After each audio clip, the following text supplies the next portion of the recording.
Also new today, new questions about the cause and emergency response to those historic wildfires in Maui that have now killed at least 114 people with more than 1,000 unaccounted for. Let's go to NBC's Steve Patterson, who's in Maui with the very latest. Let's talk about the recovery efforts there. I imagine they're painstakingly slow for people who are still missing their loved ones.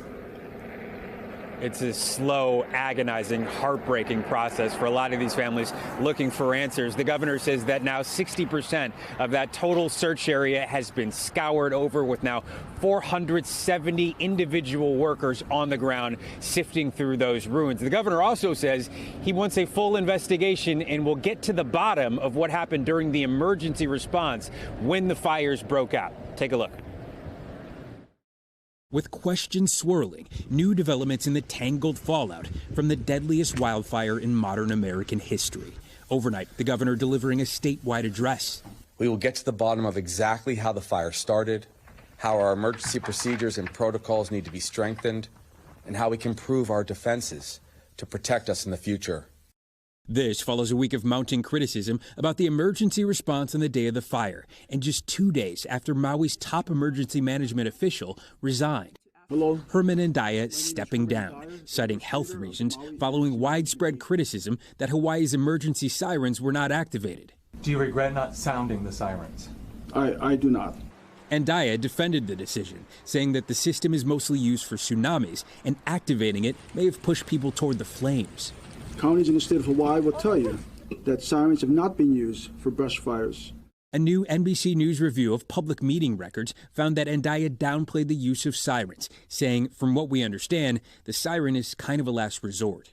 If you told people to leave their house with a siren, that they'd smell smoke and head into the black smoke, give them the opportunity. That's insulting the intelligence of the people that live here. Meanwhile, overnight, another lawsuit filed against Hawaiian Electric, with more allegations that the utility is at fault for starting the fires. The ATF now on the ground, assisting with the investigation into the cause. All while search crews continue to scour the charred ruins of Lahaina. With more than half the search area completed, at least 1,000 people are still unaccounted for, including Tasha Pagdalau's uncle Pablo, who was married to his wife Nelda for almost 50 years. Her cousin just submitting a DNA sample to find out if he's among the dead. Are you hopeful he's still alive? I think I need to validate what my auntie shared with us. And she knows he's no longer here.